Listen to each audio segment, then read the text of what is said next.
visinya apa? Mencapai Universitas Internasional ya, 2009 gitu ya. Nah, 2024 Ibu. Oh 24. Oke.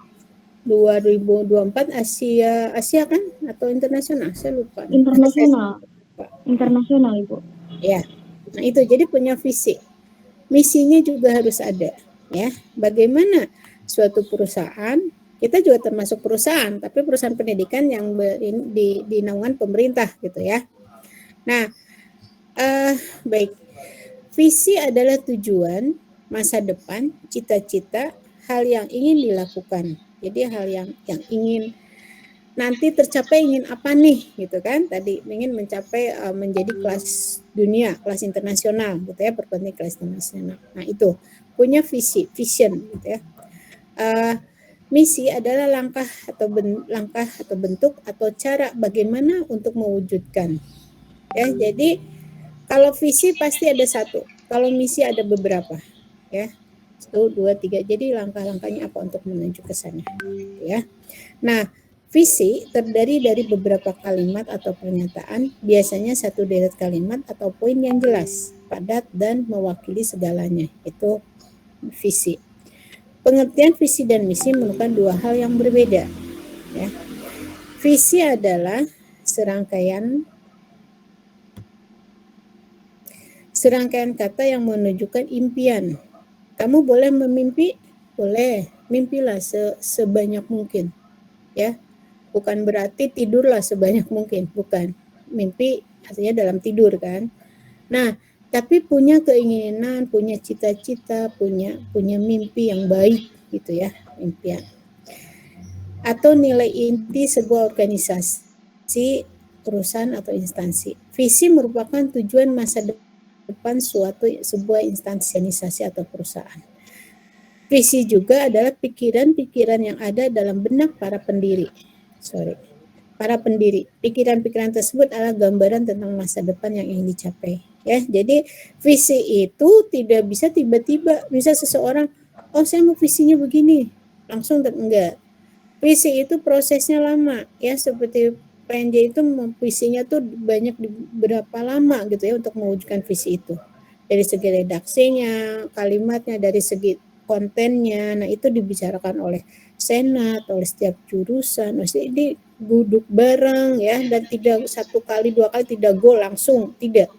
Itu melalui proses ya. Jadi karena di sini melibatkan orang untuk kebersamaan, dan kalau tidak ada kesepakatan bisa aja misalnya jurusan lain saya nggak mau karena nggak sesuai dengan visi dengan jurusan TGP misalnya, enggak. Justru itu agar semua orang mau melaksanakan visi ini, jadi semua bagian dilibatkan, terutama pimpinan-pimpinannya ya, itu menyusun visi. Jadi ada setiap pertemuan ada nutulennya, membicarakan apa nih, membicarakan apa pertemuan 1, pertemuan 2 dan sebagainya ya. Jika visi adalah gagasan mengenai tujuan utama, maka misi adalah tahapan-tahapan yang harus dilalui untuk mencapai visi tersebut. Selain itu, misi juga merupakan deskriptif atau tujuan mengapa perusahaan, organisasi atau instansi tersebut berada di tengah-tengah masyarakat. Ya. Jadi apa sih fungsinya perguruan tinggi PNJ itu ada di masyarakat, itu tertuang dalam misinya ya. Baik. Nah, diibaratkan dalam suatu perusahaan ya, baik perusahaan pemerintah atau perusahaan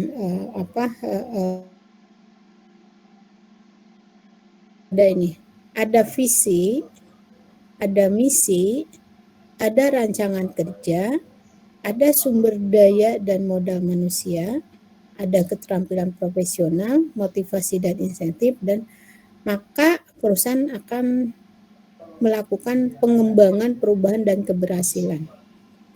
Artinya apa? Jika ini dilaksanakan dan ada, akan akhirnya ini pengembangan perusahaan akan berjalan dengan baik dan akan berhasil.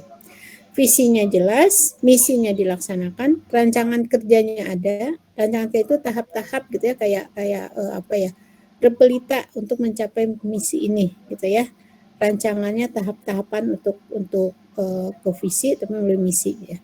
Terus sumber daya modal dan manusia. Artinya tidak hanya visi misi yang mentereng, tapi sumber dayanya pun mendukung ke arah sana ya. Misalnya untuk PNJ kan dosen-dosen yang profesional yang disekolahkan banyak disekolahkan di luar negeri agar kenapa? Agar bisa melihat negara-negara lain di tingkat dunia itu bagaimana gitu ya.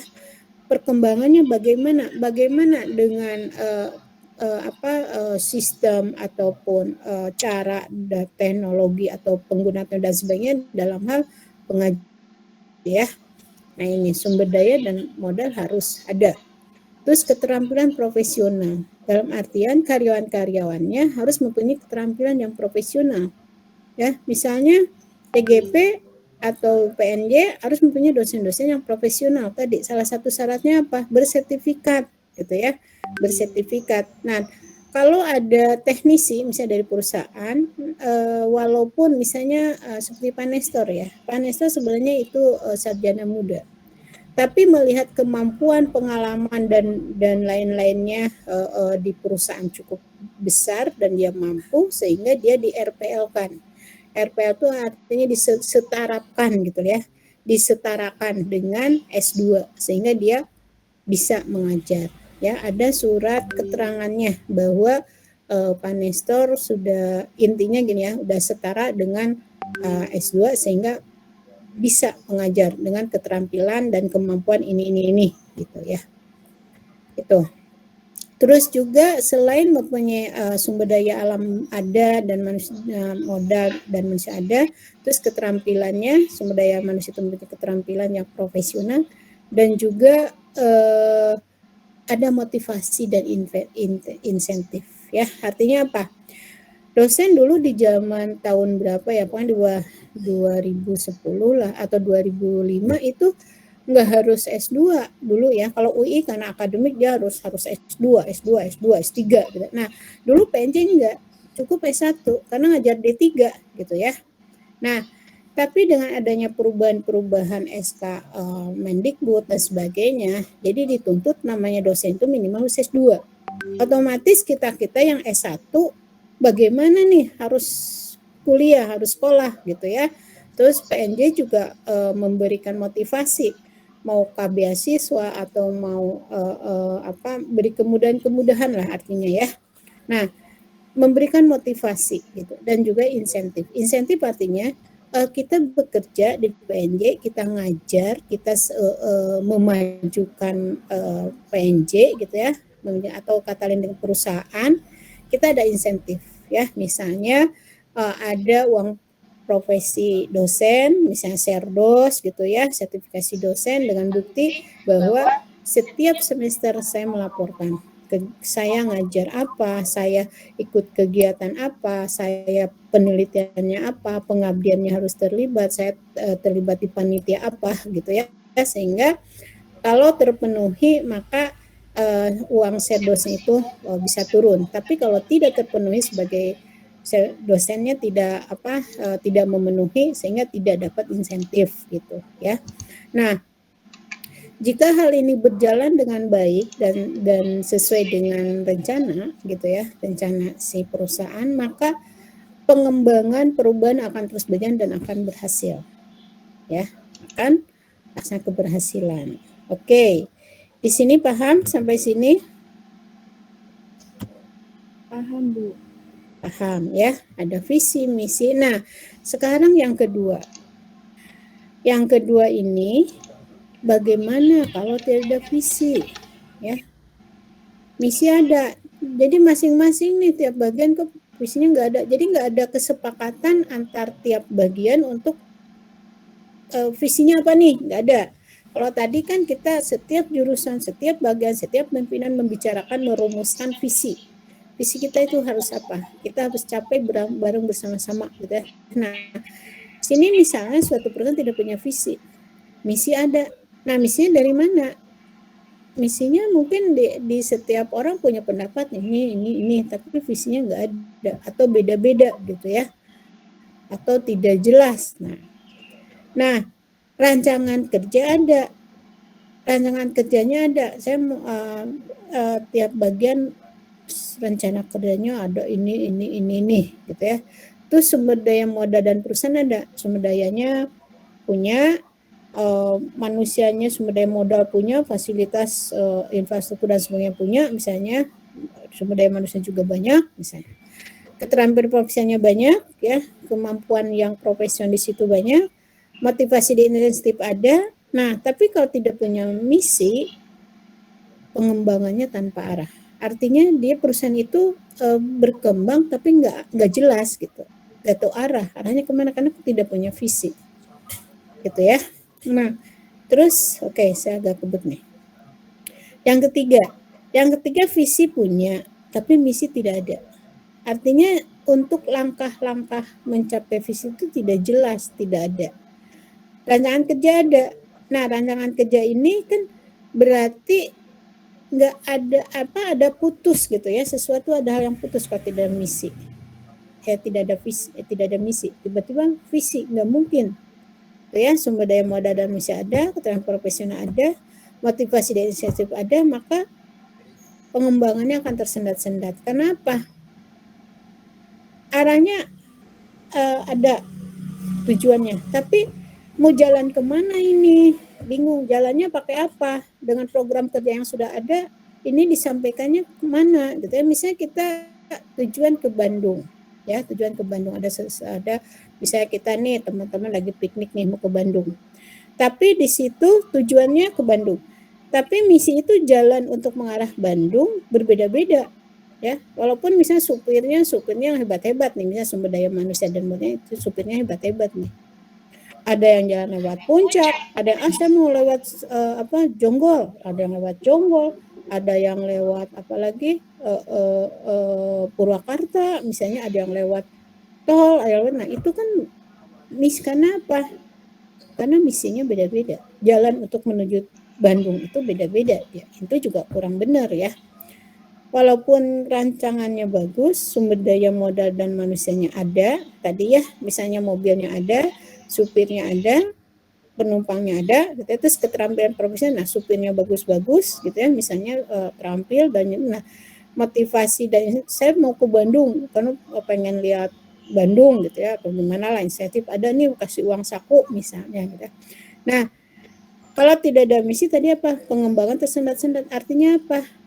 Jadi nggak serentak sampai bareng-bareng gitu ya. Karena apa? Oh, ke Jonggol lagi macet nih. Jadi nyampainya jam berapa? Oh, ke Cianjur puncak juga nih pas hari libur nih macet gitu. Atau ada yang kecelakaan dan sebagainya. Jadi nggak bisa jalan dengan baik. Artinya tujuannya tidak sampai bersama-sama karena jalannya tadi ya tersendat-sendat. Ada yang satu mampir dulu lama, ada ini atau gimana gitu ya. Nah, terus yang keempat, visi misi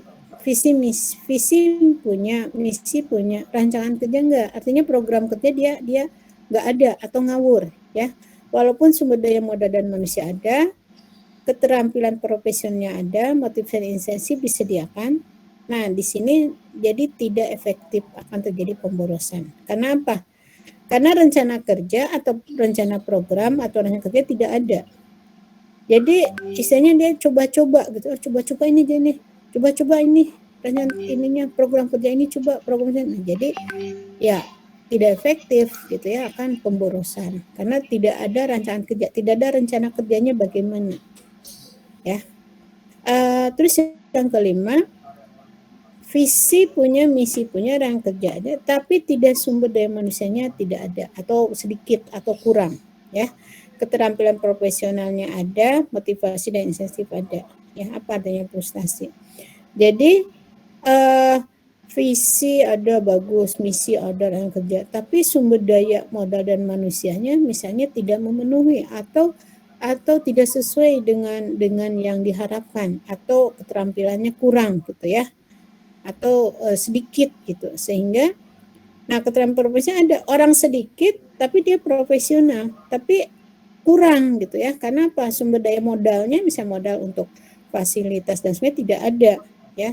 Kalau orang-orangnya profesional tapi tidak ada fasilitas, gimana bisa bekerja dengan baik gitu ya. Walaupun ada motif untuk memotivasi motif saya insentif disediakan, tapi sumber dayanya kurang atau sedikit, nah sehingga istilahnya perusahaan itu mengalami frustasi gitu, atau tidak akan artinya tidak akan dapat jalan dengan baik gitu, karena kekurangan sumber daya ya, baik itu modal maupun perusahaan. Nah, yang keenam di sini